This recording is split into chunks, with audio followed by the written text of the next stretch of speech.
This is 99% Invisible. I'm Roman Mars. All families tell stories about themselves. Those stories are passed down, and like an intergenerational game of telephone, the details sometimes change from fact to fiction. I was always told that my grandpa sold Elvis his first guitar. My family did live in Memphis at the time. The family business was tuning pianos and selling instruments, so it is possible. But every member of my family was an unabashed fabulist, so who knows? If you've ever wondered how much of your family lore is actually true, then I have a podcast for you. And what's especially great about it is that one of the people who works on it is from our 99PI family, Katie Mingle. Family Lore is a weekly narrative podcast that celebrates and investigates the stories families tell to themselves about themselves. It is really great. Here is an episode of Family Lore with host Lloyd Lockridge.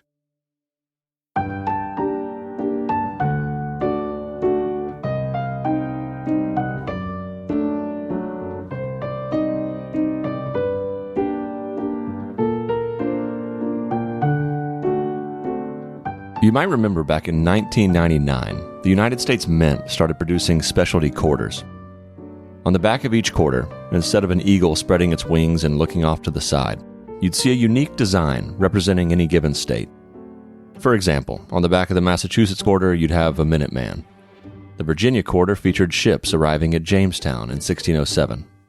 And on the back of the North Carolina quarter, you had a man lying prostrate on a primitive airplane with another man watching from below. This, of course, was a depiction of the Wright brothers and their inaugural flight at the small beach town of Kitty Hawk. At the top of the coin is the inscription, First Flight. This is a story that virtually all Americans know. The Wright brothers were the first to fly. The Wright brothers invented the airplane. Or at the very least, the Wright brothers were pioneers in the field of aviation. But there's another story you probably haven't heard that makes the origins of American aviation a little more complex. I'm Lloyd Lockridge, and this is Family Lore.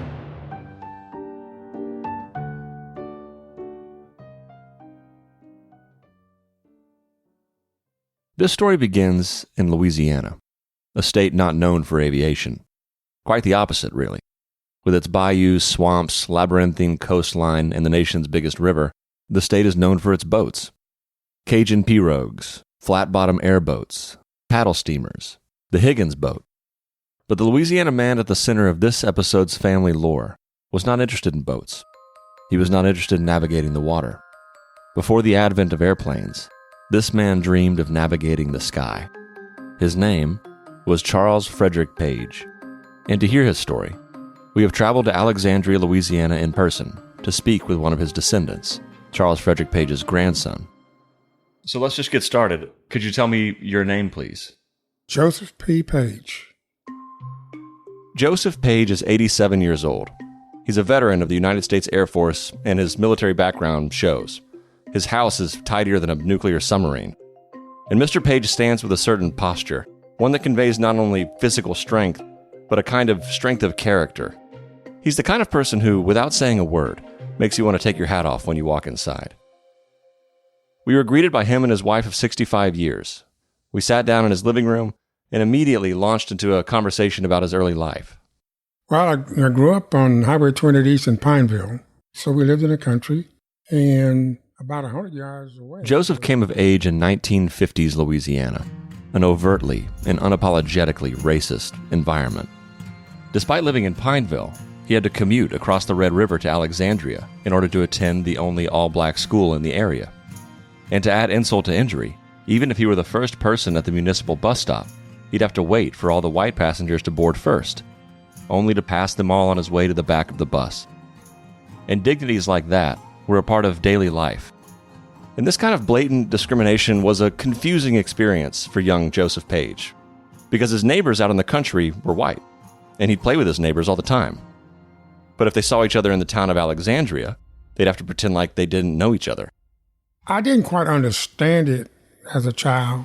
In my mind, I knew it was not right as to why we could be friends and hang out together in the country when nobody was around, but we could not associate with each other when we were in Alexandria. And as a child, you remember thinking, this doesn't make any sense? Yeah, I did. Something was wrong. I couldn't exactly put my hands on it. But by the time I got to junior high school, I knew for a fact it was wrong. And I recognized it as discrimination. Joseph was grappling with these issues in the midst of a national reckoning. The Civil Rights Act of 1964 was on the horizon, and the movement for racial equality was gaining momentum. But Joseph had no illusions about the reality of his situation. Despite the promises of civil rights, Joseph's parents told him that he'd need to work twice as hard as white people to achieve the same results. And this was not some abstract lesson. It was inextricably connected to the story of the family's patriarch, Joseph's grandfather, Charles Frederick Page. Charles Page was born in 1864 in Rapides Parish, Louisiana. He was born into slavery, which means that Joseph Page's grandfather, not his great-great-grandfather or some distant relative, but his grandfather, was at one point enslaved. I share that story with my grandchildren now to underscore the point of slavery was not that long ago. Think about that. So tell me one of the first things you remember learning about your grandfather, Charles Frederick Page. Well, my parents and my aunt and uncles always talked about it. When I was a small kid, he was a bigger-than-life figure in my mind as a kid. They always told us about inventing the first airship. In case you didn't catch that, Joseph said that he was always told that his grandfather invented the first airship. And we would go, as school kids would do, we would go to school in elementary school and say, my grandfather built the first airship. And the other kids would laugh at us and say, you know that's not right. The Wright brothers built the first airplane. So as a kid, you don't want to be embarrassed by your friends, right? Mm-hmm. So you stop talking about it.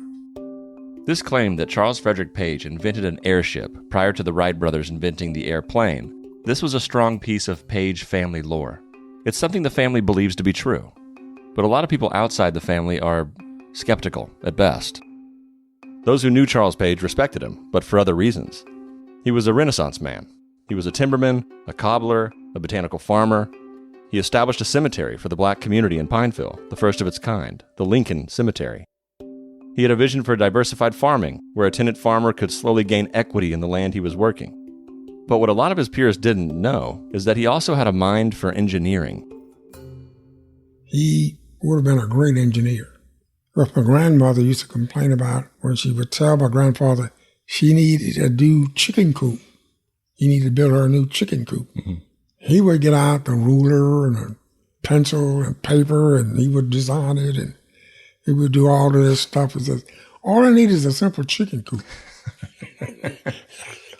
It did not have to be like perfect, you know. But Charles Page had bigger ambitions than state-of-the-art chicken coops. And one evening, while sitting on his porch, he got an idea from an unlikely contributor, the mosquito hawk. Those big, gangly, slow-moving, mosquito-looking insects that you tend to see in the spring and fall. The story I heard repeatedly was that he would sit on his porch in the evenings and watch the flight of those mosquito hawks. And that inspired him to figure out how he could duplicate that and fly himself and figure out how to do that. And in the ensuing weeks, months, or even years, nobody knows for sure, Charles Page worked on a way to fly. And he had a deadline. He needed to design and build something in time for the 1904 Louisiana Purchase Exposition, which was held in St. Louis, Missouri. You might not have heard of this event before, but it was a huge deal. The exposition lasted 7 months. It dominated the newspapers. It doubled as the location of the 1904 Olympics. It saw 19 million visitors who feasted their eyes on the most cutting-edge inventions from around the world. And there were competitions for various categories. For example, the person with the greatest achievement in aviation would walk away with a $100,000 prize, about $3.5 million in today's money. Well, the Page family has always maintained that prior to the Louisiana Purchase Exposition of 1904, Charles completed designs of his airship. But that's not all. They say he also used his self-taught construction and engineering skills to build a workable, full-size airship. The Page family doesn't know how long it took Charles Page to build the ship, or how exactly he procured all the necessary materials. But, according to the family, the vessel was built. And after it was built, Charles Page signed up for the Louisiana Purchase Exposition and made arrangements to transport the ship. In those days, the fastest way of getting something that big to a city 600 miles away was to put it on a freight train. Obviously, he could not ride on a freight train with the ship. So he had it put on the train, thinking that it would arrive in St. Louis, and at some point he would arrive there. But after parting ways with his airship, he got word that it never arrived in St. Louis. He received no explanation. All he was told is that his invention was not received at its destination. Why didn't it arrive in St. Louis? What happened to it? And of course, speculation says it was lost. How can you lose something that big? I mean, it's not like a matchbox. This is a full-scale model that he built to put on that train. So how do you lose something that big? You can only speculate that it was stolen or destroyed, or it was taken by somebody and examined for its mechanical or engineering configurations. Whether the ship was stolen, destroyed, or somehow spontaneously flew off into the sunset on its own, the invention was never seen again. And, according to his descendants, Charles Page never built another one. We're not sure why. Perhaps he wanted to, but couldn't dedicate the time and resources while trying to support 11 kids. Inventing the airplane was a side gig. His main focus was to take care of his family. He was a timberman and a farmer. He was a good enough timberman to look at a tree and determine how many feet of lumber he would get out of that tree. And in addition to being a timberman, Page was remembered by his friends and family as a community leader. In 1911, there were threats of race riots when a black man murdered a white man in Pineville. Charles Page helped lead a meeting to unite the community, expressing deep regret for the death of the victim, condemning all violence, and pledging to bring the guilty party to justice. And thanks to Charles Page, cooler heads prevailed. His daughter Eva once said in an interview, he always thought people were more important than airships. Charles Page passed away in 1937 at 73 years old. His obituary describes him as a deep thinker who had many visions which he attempted to put into execution. But the extent of those visions was known to very few outside the Page family and the black community in Alexandria and Pineville.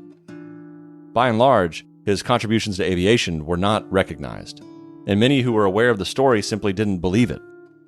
Over the years, Joseph Page and his family have tried to raise awareness, but at some point, if people don't believe you and you don't have much in the way of hard proof, what more can you do? Well, there in Alexandria, just a few miles away from Joseph's home, was a local history buff who specialized in setting the record straight. And this guy had just stumbled upon an old, forgotten article about someone he'd never heard of. So I looked at this story. It starts talking about him exhibiting at the Louisiana Purchase World's Fair in St. Louis, or attempting to, and patenting an airplane. I said, oh my God. Easily my favorite part about this job is traveling to unfamiliar places and talking to strangers. Even if the interview doesn't go well. And some of them haven't, trust me. As it turns out, cops don't love it when you ask them 1,000 questions about why they couldn't solve a murder. But one thing I've learned over the years is if the person you're talking to walks out of their house to greet you, rather than waiting for you to come to the door, it means the interview is going to go just fine. And that's how we were greeted by Michael Wynn. My name is Michael Wynn, and I guess these days I'm the unofficial historian for Central Louisiana. After a long career in law enforcement, Michael spends most of his free time researching local history. But his passion for recording history didn't start with Central Louisiana. As a teenager, Michael developed an obsession with interviewing older relatives.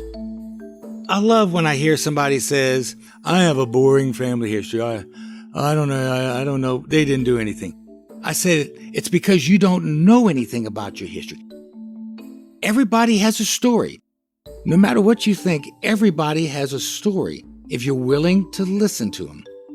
And I came up with what I felt was perfect history books on my family, and I'm very, very proud of them. But then after I published them, I realized what's next? So Michael decided to just zoom out a tad. He'd recorded his family history. Now how about his community's history? He was under the impression at the time that the history of Central Louisiana was pretty well written. But still, he decided to take a look. And I remember reading in the Chamber of Commerce magazine, they had this Did You Know section. And one of the things in the Did You Know section was John Wesley Hardin, the West's greatest criminal, was housed in the Alexandria City Jail. Well, what was he in jail for? So Michael did a little research. He called a John Wesley Hardin biographer out in California who had written several books on the guy and asked him if he knew why Hardin was arrested in Alexandria, Louisiana. He starts laughing at me. He was never in Louisiana. I know almost his day-to-day movement.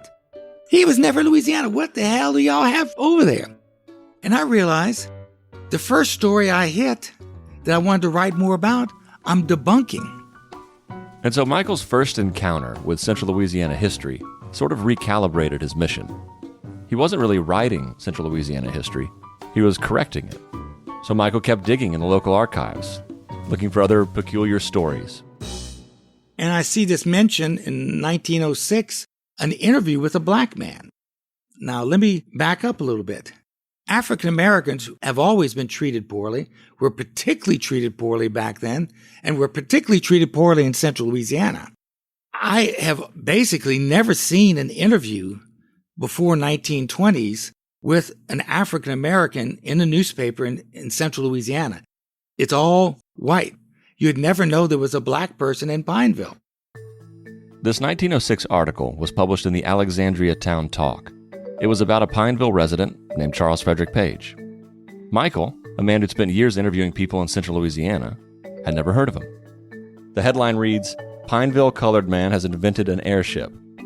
It goes on to say that Charles Page made an application for a patent and that it was granted to him by the federal government in April of 1906.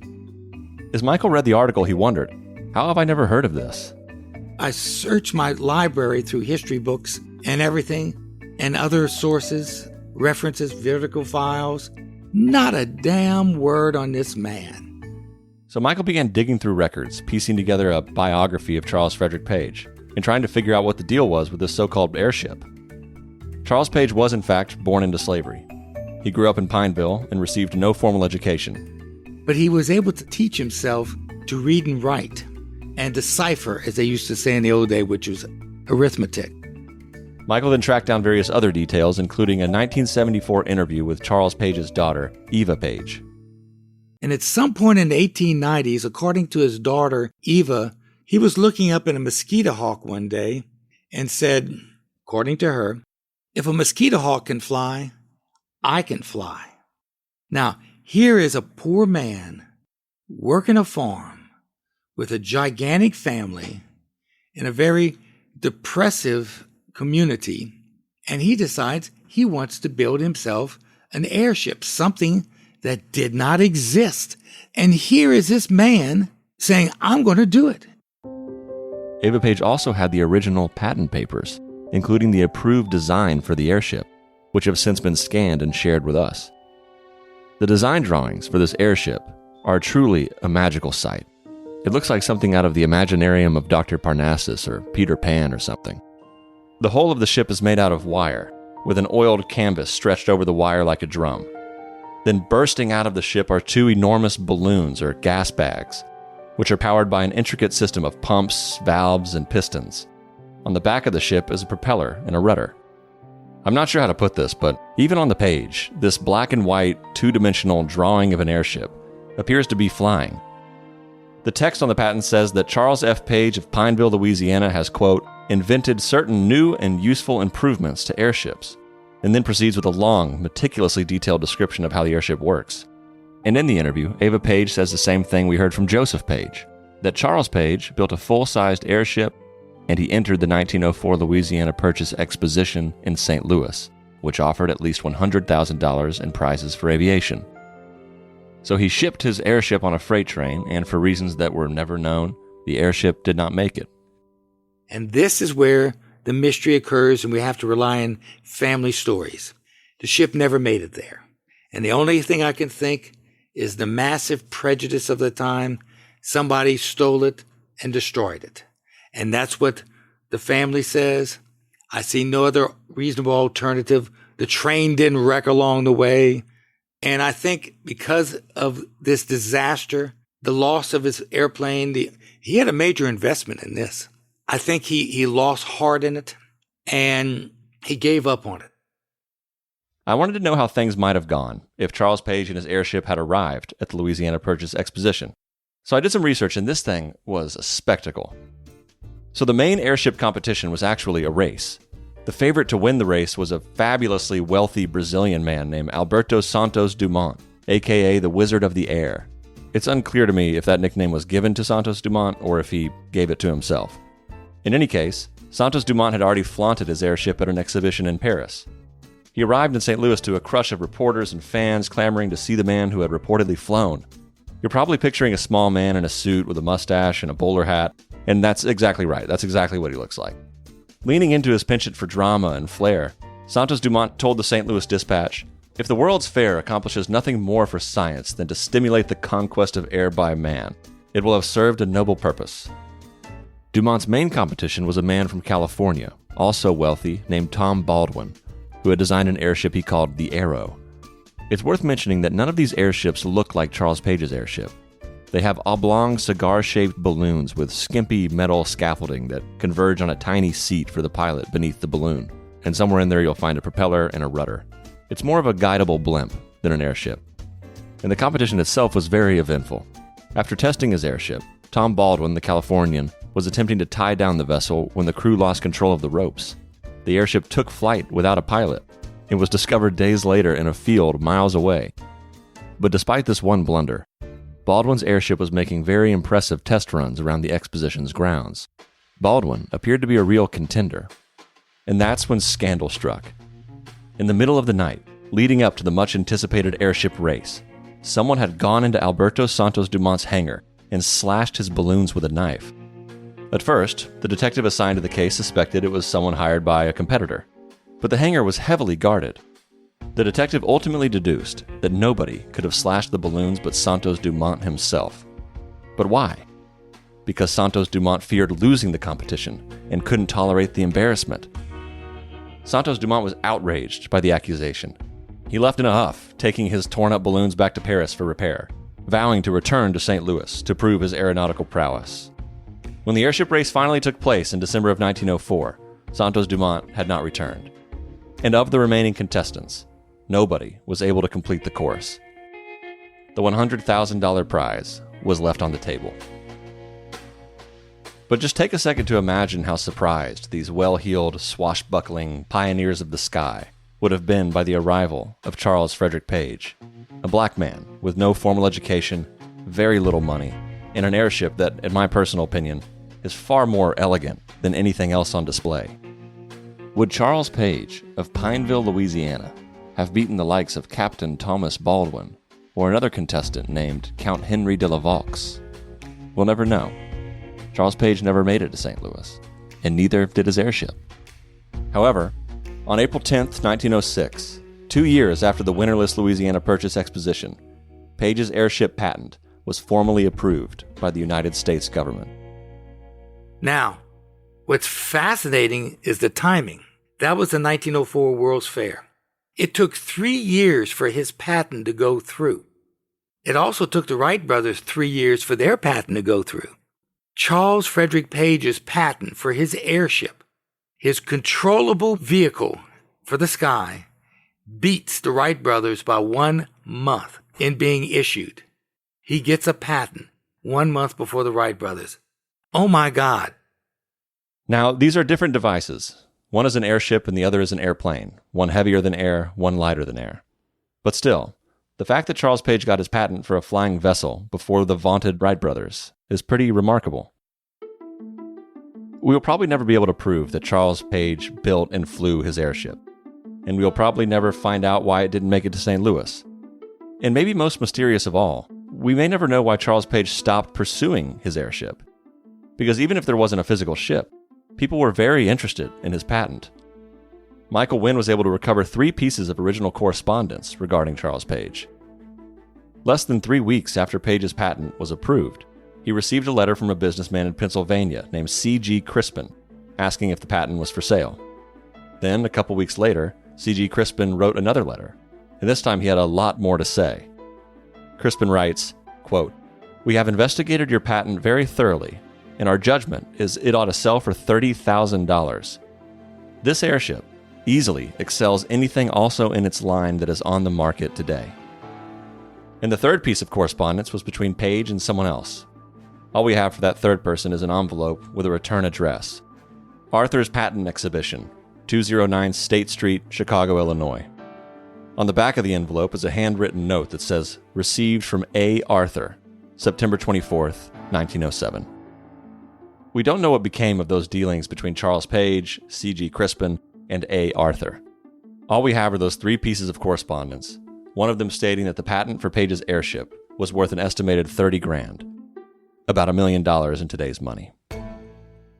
I have zero information why it never happened. I believe it was an honest offer, but we have zero information. The story of Charles Page's airship certainly has its fair share of unanswered questions. But despite all that, Michael thought that what was known about Charles Page's achievements was certainly worth sharing. So he started writing articles and appearing on any local news media that would have him. I'm on television a lot here and radio and everything. And I was talking about Page, and I get a call from Joe, and he said, "I'm his grandson." I said, "I hope you're happy with everything I'm doing." He says, "I'm ecstatic with everything you're doing. I've tried to fight this when I was young, trying to get the word out, and people just, it's either one of two things. They don't believe you, or they don't want to believe you." But there was a historian/inventor on the East Coast who did believe Joseph and Michael. And furthermore, he believed that if Charles Frederick Page's airship can disappear, then it can reappear.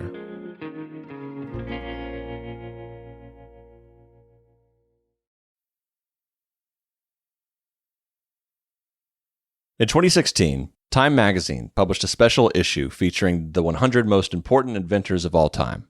A man named James Howard was checking out at the grocery store when he noticed the issue on the magazine rack. And on the front cover of this special edition, you saw the likely heroes. You saw the Edisons, right? You saw the Fords, you saw the Teslas and the Alexander Graham Bells, and you even saw present-day heroes like Steve Jobs. James was not looking through this magazine as a casual reader. For 35 years, he has taught design and design history. He's an inventor himself, with over 35 patents. To him, the Time magazine list presented a great opportunity to honor inventors who, in the past, had not gotten their due because of racial prejudice. Now, Lloyd, I'm okay with not necessarily seeing a black face on the cover. I open up this magazine and I see not a single black face. Finally, James made it to the last page. And on the last page, there is one tiny thumbnail image of a black inventor who, upon casual observation, could pass as white. And James felt he had two options. He could be angry and hope that the next time around lists such as these would include black inventors, or he could take action. He chose the latter and got to work on developing the country's first Black Inventors Hall of Fame. He and a team of other experts would make their own list. In our conversation, James gave me an abridged history of black inventors in America, and it was clear to me that I had not been taught this history before. Time magazine is not the only guilty party in omitting or overlooking black inventors. Their accomplishments have been overlooked for centuries. Take this example. One of the first major contributions by a black innovator in the United States can be traced back to a man named Onesimus. Onesimus lived in Boston during the 1721 smallpox epidemic, a disease which killed 30% of its victims. And as the disease decimated Boston, Onesimus recommended a novel procedure. The procedure entailed rubbing pus from a smallpox wound into an open wound on the arm of an uninfected person. This provided a way to introduce antibodies, and in one key study, the fatality rate dropped from 1 in 7 to 1 in 40. And he went on to save the town of Boston from the ravages of smallpox with his introduction of the inoculation procedure that would go on to eventually become the world's first patented vaccine, except he did not receive credit for it. And this pattern of developing an innovation and receiving no credit essentially defines the experience of black inventors in America. By 2023, James was deep into the planning for the Black Inventors Hall of Fame when he received an email from a board member. One of my board members sends me a link on Charles Frederick page. It has a little video caption and everything. And that was my first time ever hearing and learning about Charles Frederick Page. And the link that he sent me included Michael Wynn. I was so moved by it that I got in touch with Michael Wynn as soon as I got back to the office. Michael Wynn was thrilled. He shared all of his research with James, who spent weeks absorbing the story. The man who was born into slavery, who became a self-taught engineer, who invented and reportedly built an airship, sending it off to the Great Louisiana Purchase Exposition of 1904, only to have it mysteriously disappear. When we learned that Charles Frederick Page airship had disappeared and it never arrived at its destination, within that you have a lot of mystery, right? As to, okay, well, what happened to it? Where did it go? Well, we don't have to be rocket scientists to sort of surmise where it went. It was purposely sequestered. It was purposely held back. There was no way that the powers that be, particularly in that particular region of the United States at the time, was going to take a chance on the acknowledgement of this Black man who has the audacity to be building a freaking airship at the same time Orville Wright and Wilbur Wright were building their flying machine, had the audacity to ship it off. He had hoped to win that prize. And you're talking about a dream deferred. You can't get any more deferred than that. That has become the storyline that sort of encapsulates dozens upon dozens and hundreds upon hundreds of Black inventors that came before him, as well as those that have come since him. So I want to go back to that Time magazine issue, the one that motivated James to help enshrine the accomplishments of Black inventors. The editor talks about what makes a great American inventor. It's, quote, to invent and commercially succeed in shaping the world's first mass society. As Steve Jobs puts it, to put a dent in the universe. To commercially succeed. That phrase brings me back to those letters that Michael Wynn recovered. The correspondence between Charles Frederick Page and two men who were interested in shopping his patent, C.G. Crispin from Pennsylvania and A. Arthur from Chicago. These letters represent Charles Page's attempts to commercially succeed with his ideas. But neither panned out, and Charles Page stopped trying. Why? I did a deep dive on both of these men to see if I could find anything relevant with respect to Page or other inventions they might have been selling. Who were these guys? What were they up to? Let's start with the first one, C.G. Crispin.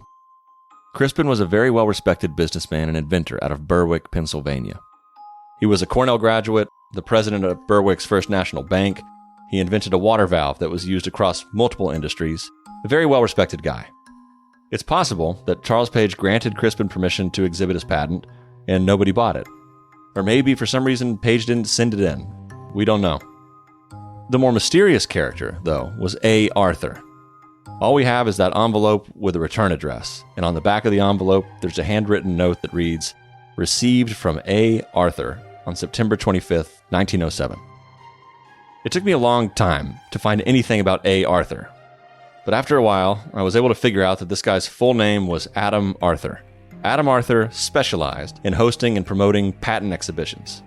But in early 1907, the building housing his exhibition burned to the ground, pushing Arthur to the brink of financial ruin. And that's when I came across an article about Arthur from the Chicago Tribune. The article was dated October 25th, exactly 1 month after Charles Page's correspondence with him. The headline reads, "Wife, creditors, and federal officials hunt for Adam Arthur, denounced as a swindler." Apparently, Adam Arthur was writing to inventors saying, "If you send me a deposit, I will exhibit your work. And if your work doesn't sell, I'll send your money back." Except he wasn't sending the money back. He was pocketing everything, including, I believe, Charles Page's deposit. I believe Charles Frederick Page was scammed. I think the evidence strongly suggests that he sent in the deposit expecting to have it returned, but the money never came back. And as a timberman in Pineville, Louisiana, with a wife and 11 kids, Charles Page decided that dealing with untrustworthy strangers in far-flung cities was not something he could afford to do any longer. That's why Charles Page couldn't commercially succeed with his intellectual property. He was taken advantage of. As a poor black man in Louisiana, he had no means for recourse. Perhaps if Charles Page were not born into slavery and thrust into the nightmare of Jim Crow, he would have met the criteria for Time's 100 Most Important Inventors. Charles Page's whole experience, the disappearance of his machine, the obstacles that prevented him from profiting from his invention, the lack of recognition for his scientific achievements, it all represented a highly emblematic story for the Black Inventors Hall of Fame. And as a result, James has decided to make Charles Frederick Page a centerpiece of the museum. You're going to be able to go in there and you're going to be able to learn of Charles Frederick Page's story. There's going to be a little theater in there where you can sit on a bench and see a 6 to 8 minute recapturing of his story when he first learned that his airship had disappeared. But as James planned the Charles Page exhibit, he couldn't seem to take his eyes off those original patent designs, the beautifully drawn renderings of this magical flying ship. Yes, James is a historian, and yes, he is developing a museum, but he is also a working inventor, so he decided to do some experimenting. I took a look at the patent drawings and I challenged my model maker and said, listen, let's take these and let's extrapolate them into 3D renderings, 3D models. Then I said, I want to take it one step further. Let's extract these into built information modeling, akin to architecture drawings, right? Where you can literally sort of like build the building before you physically build it. And I saw the credibility of his propulsion system and his guiding system, and then the brilliance of the balloons and the tethers and the deck and everything. I said to myself, you know what? This has to be built, but not a model. I told my board, I say, listen, we need to build a full-size replica. It was a bold idea, and one which presented an obvious challenge. Who do you hire to build a 120-year-old airship? Well, James happened to have a relationship with a London-based company that helped him with a replica of a P-51 fighter plane for a Tuskegee Airmen exhibit. The company is called Spirit in the Sky, and they specialize in, quote, aerial filming solutions for feature films, music videos, TV productions, and commercials. You've actually probably seen their work in movies like Mission Impossible, Dead Reckoning, or the 007 movie, No Time to Die, or the Apple series, Masters of the Sky. These guys are the real deal. So James showed the Page renderings to his point of contact there. I'd like to show you these models that we built in the computer, and can you extrapolate this into an actual full-size item? Then I told him that I wanted to have it on display in my museum. He looked at all the drawings. He called me back and said, James, listen, man, why would you want to put it in your museum? He says, why don't you go ahead and let us make this baby fly? And I said, well, Tom, we can consider that. And now, to actually build the ship, James has partnered with an engineering group in Maine. At the time this episode was released, the ship was still under construction. But what seems clear to both James and all the engineers involved is that the airship can fly. So I asked James, there's some speculation on whether Charles Frederick Page flew the original airship, whether or not he actually got it off the ground. Do you have an opinion on that? I do have an opinion. I'll be honest with you. I think that as an inventor, you have to understand your invention becomes one with you. You live it, you eat it, you breathe it, right? And I firmly believe that Charles Frederick Page attempted to lift this airship up off the ground and fly. And then you have to think about this. You go back and read the requirements of the Louisiana's World Fair competition. It's a requirement that whatever it is you present has to work. Why? Because at the World's Fair, it was the intention to showcase these, not on the ground, but in the air, right? So if you trace it all the way back to what the moment required, this man felt confident enough to measure up to that moment. He was just never given that opportunity. But about 120 years after it reportedly disappeared on its way to the Louisiana Purchase Exposition, Charles Page's airship will reappear. Though he will not be there to enjoy it, Page's work will be on display for the world to see. And if someone really did destroy Page's airship, that person will have ultimately failed to suppress this man's undeniable, innovative brilliance. In the beginning of this episode, I mentioned those specialty quarters released by the United States Mint. The back of the North Carolina quarter shows the Wright brothers, as it should. The Wright brothers have a completely legitimate claim as leading pioneers in aviation.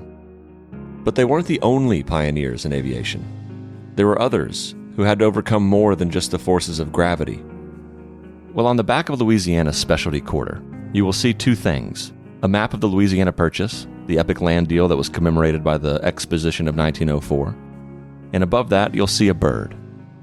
Though it was not intended this way, I hope those two images always remind you of a great American inventor named Charles Frederick Page. Thank you for listening to Family Lore.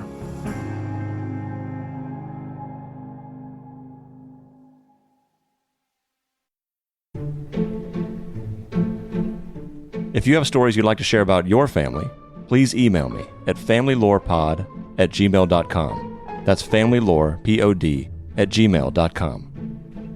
Family Lore is an Odyssey original podcast. It is written and narrated by me, Lloyd Lockridge. Our executive producers are Leah Reese-Dennis and I. Our lead producer and sound editor is Zach Clark. Our story editors are Maddie Sprung-Kaiser and Katie Mingle. Additional sound editing, mixing, and mastering by Chris Basil, and production support by Sean Cherry. Special thanks to Maura Curran, Josephina Francis, Kurt Courtney, Hillary Schuff, and Laura Berman.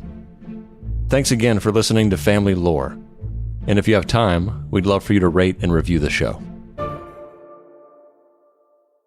Subscribe to Family Lore. It is fantastic. Get it wherever you get your podcasts.